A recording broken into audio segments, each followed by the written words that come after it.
I am answering a comment from a man up north, and I'm not at liberty to call his name. That's just not appropriate.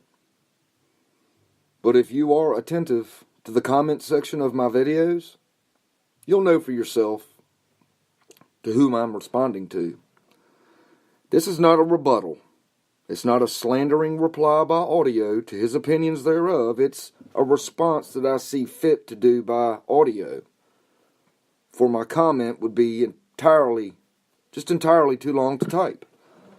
I'm not disputing his thought. I'm just simply giving mine.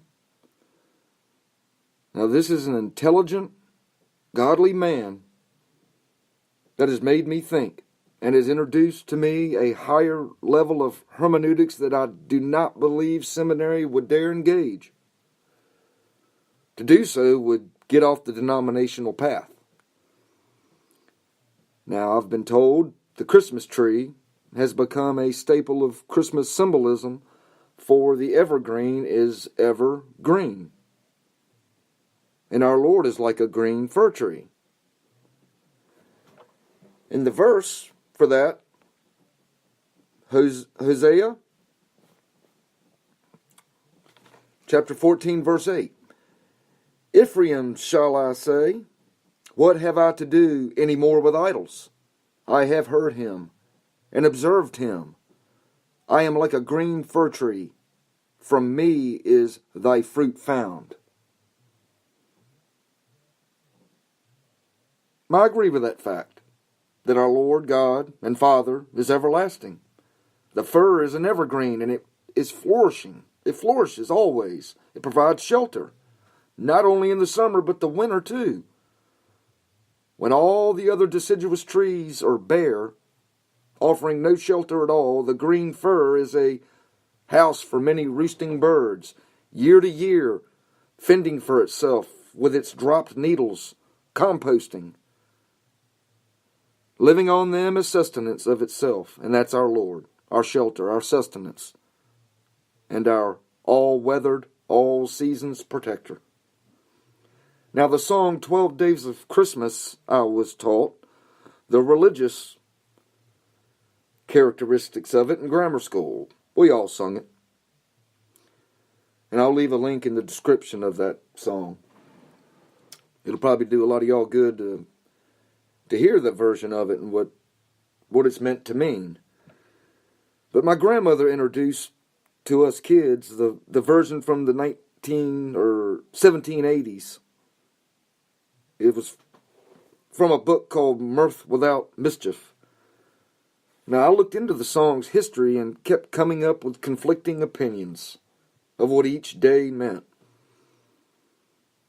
And I came to the conclusion that the song meant whatever culture thought it meant.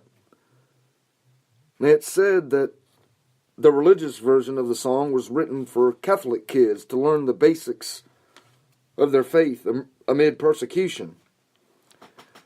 Now, just in my opinion, there's nothing really in the song distinctively Catholic. The only possible exception is the 7 sacraments, and if that's the meaning of the seven swans and swimming,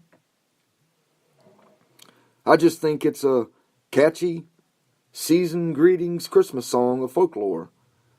If it were a teaching aid in code to memorize basics of faith, well, the phrase on the 8th day of Christmas, 8 maids a-milking,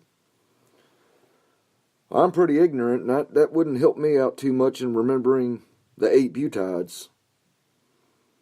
But there's different meanings of the song, different verses. Either way, I think it's a warm, seasonal song that in the religious version could really open the eyes of the worldlings that celebrate Christmas carnally. Many, everywhere drunkenly sing it. And it could be a real eye-opener of this particular version.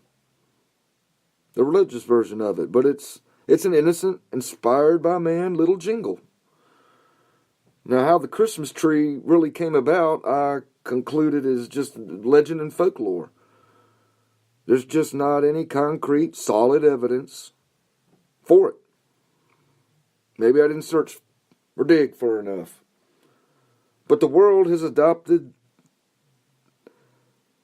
the man with the flying reindeer to have a place to leave his gifts for little boys and girls who brush their teeth and make their beds.